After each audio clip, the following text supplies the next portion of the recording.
dizaine d'hommes est déjà sur place. Ils ont évacué les habitants de l'immeuble.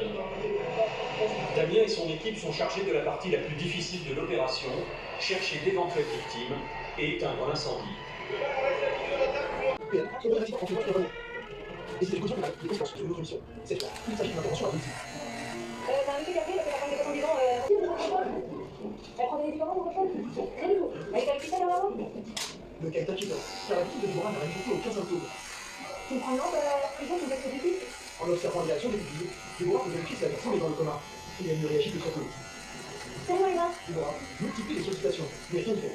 Ouvre la bouche. La victime n'a pas vu là. Ouvre la bouche. Bah alors, on a une dame de 70 ans qui d'habitude va très bien, parle très bien. Elle a pas de maladie, elle a rien du tout, elle prend pas de médicaments. L'agent pompier contacte immédiatement le médecin régulateur du SAMU. Oui, par contre, elle devait pas bien répondre, c'est une dame de 70 ans, son mari, depuis 9 heures, elle a trouvé dans une position restée dans le fauteuil, en fait, elle tournait. Et en fait, on est en train d'accumuler, elle d'accord pas du tout. Alors, elle est consciente, mais elle nous a dit rien du tout. J'ai une suspicion d'AVC quand même. Non, mais. Attends, tu peux prendre en place le mari, là, parce qu'elle a trop le plomb. C'est bon, c'est tout.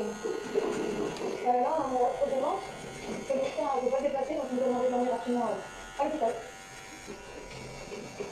Pour Déborah, la victime est dans un état grave. On va préparer l'oxygène quand même, parce qu'elle avait 110%. La jeune femme se prépare à toute éventualité. Mais en l'absence d'un médecin, la victime ne peut recevoir que les premiers soins. C'est vraiment, on part sur un AVC, ça veut dire qu'il y a une artère, une séquelle du cerveau qui est coupée. Et c'est plus la nouvelle que la dame de cette artère, il y a des séquelles pour lui, il y a une urgence. Déborah a réussi à stabiliser sa victime. Alors arrivé, direction le service de réanimation. Un scanner des hémorragies cérébrales qui sera compté à temps. Grâce au bon réflexe des pompiers, la patiente aura la vie sauve. Après ces deux interventions, Déborah rentre enfin à la caserne. À peine arrivée, elle reprépare aussitôt son ambulance pour un nouveau départ. Une routine essentielle dans ce métier qu'elle adore. Mon grand-père était compté à l'aéroport, il était volontaire à Rio, et c'est vrai que le collègue a sur l'animation, on a parlé de cette histoire en intervention. Après, je pense que du coup, la fascination du thé, de vent, déjà des techniques, et puis la partie de la musique. Il est maintenant 8h30. Déborah va tenter de déjeuner à peu près normalement. Je vais prendre la photo, ça prend son appel téléphone. Pour toutes les interventions, on peut faire du sport, manger, la douche, la discussion, on va. On a 2 minutes pour être lent, ça va tout ça partir. Il est 13h. En ville, l'activité va son plein. Les restaurants se remplissent et les écoles se vident pour le déjeuner. Un hiver quotidien. D'ailleurs, pas le temps de terminer le repas. Un nouvel accident de la route vient de se produire. Cette fois, il va toucher encore plus profondément Déborah.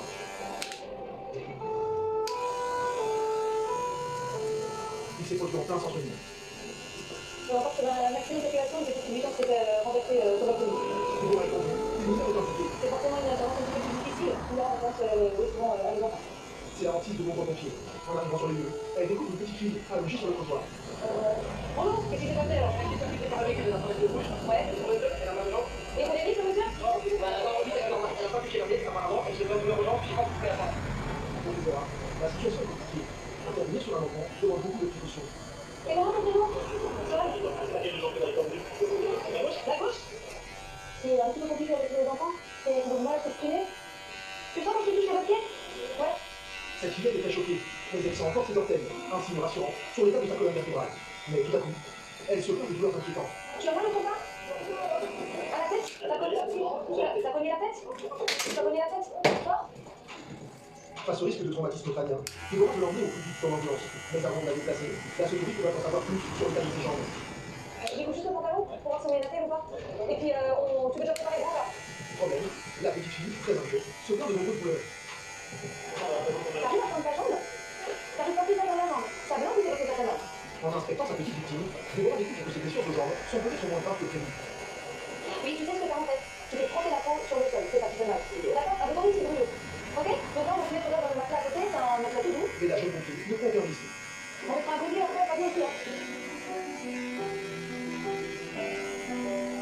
Donc c'est une jeune fille de 8 ans qui a un public, le public est trop rouge. Donc du coup, il y a une voiture qui lui est passée sur les deux jambes. Apparemment, elle a une douleur sur la jambe gauche. Ce serait plus légèrement raison. Donc après, on en saura plus en verra bien aussi. À l'abri dans l'ambulance, Déborah et ses collègues attendent l'arrivée du SAMU. On va tenter un petit peu tout ça, là, et on va regarder un petit peu plus correctement ce que t'as. La mère de la petite victime accourt. Elle est très inquiète. Est-ce que vous avez pas pris votre question depuis quand? Ah, voilà, c'est bon, ça. C'est bon, c'est bon. Voilà, on n'est pas, la famille va être faite, ouais, elle va prendre la l'hôpital et puis, soit tu vas prendre la voiture, je bien d'accord. Elle va pas monter, c'est tout, non. Elle va prendre de santé. Mais si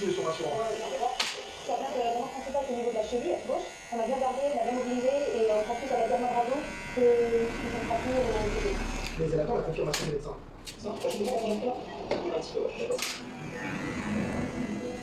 Après une consultation, les surdentistes se rangent à son avis. La petite fille est hors de danger. À l'hôpital, nous savons les hémorragies sur l'hémorragie.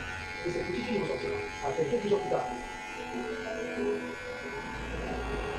Les reprennent un rythme soutenu, avec une série noire de feux. Donc on va faire une bonne reconnaissance. Ça marche. Et dans ces cas, Pascal multiplie les précautions.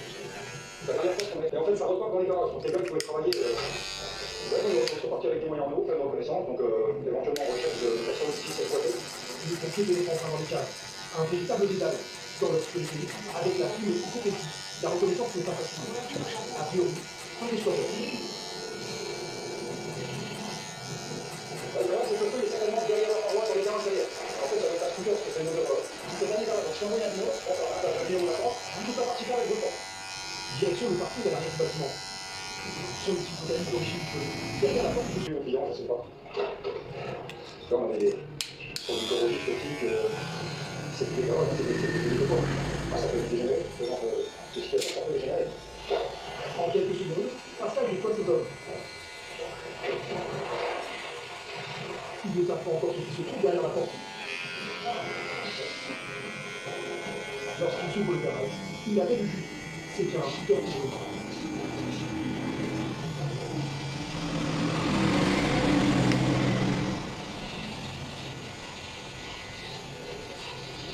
Mais avec des édifices situés juste à côté, la situation reste basculée en même temps. Là, c'est exploité, je te laisse un par contre, t'as vu le vidéo? Ouais, les vidéos, ça, tu viens d'interpréter un petit peu, c'est ça, vous allez maintenant. Alors, négatif, on peut ranger, mais on le suffit au ventilo.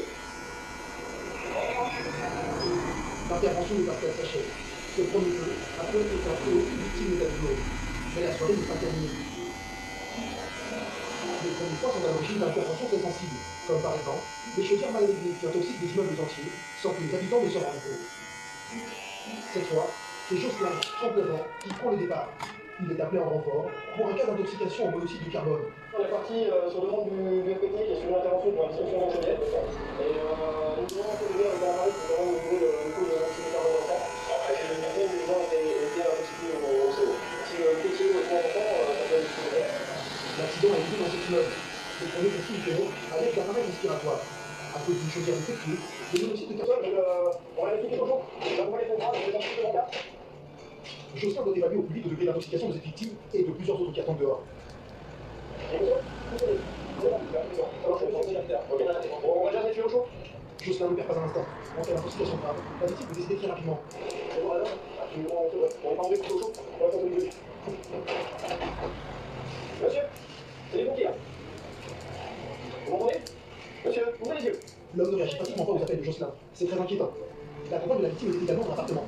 Elle semble indemne, mais cela ne prouve rien. Le monoxyde de carbone peut intoxiquer ses points. Qui est intoxiqué au CO, on a 30% de CO ensemble. Donc on va voir pour certainement vous faire transporter on va vous faire transporter à l'hôpital. 30%, c'est une intoxication éthique. Et cette femme n'a pas conscience de la gravité de la situation. Ah mais monsieur, je m'en comme ça. Non, ils vont vous donner quelque chose. C'est pas vrai, il y a plus de c'est tout mis. On va voir avec la police, ça va. J'ai pas confondu. Oui, voilà, attendez 2 minutes. On n'est pas parti. On va s'arranger, ne vous inquiétez pas. C'est à 38%. Donc c'est vraiment une intoxication assez élevée. 38%, la situation est critique. Cet homme doit être hospitalisé au plus tôt. Monsieur, restez avec nous là, restez avec nous, restez éveillés, monsieur. Non, il va pas là. On s'occupe de lui. Jocelyn a fort à faire, mais d'autres victimes se présentent sur les lieux. Ah, les 2 jeunes aussi? Ouais, attends, on s'occupe déjà des 2 premiers étages. Ok. Oui, l'intoxication. Un taux mesuré en dessous de 10% ne nécessite pas d'hospitalisation. Mais dans l'ambulance, la situation est beaucoup plus grave. Heureusement, une équipe du SAMU arrive sur les lieux. Bonjour. Alors là, on a 2 victimes à l'intérieur. Un qui est sous l'endroit. Quant aux origines de l'incendie, Une dizaine d'hommes est déjà sur place. Ils ont évacué les habitants de l'immeuble. Damien et son équipe sont chargés de la partie la plus difficile de l'opération, chercher d'éventuelles victimes et éteindre l'incendie.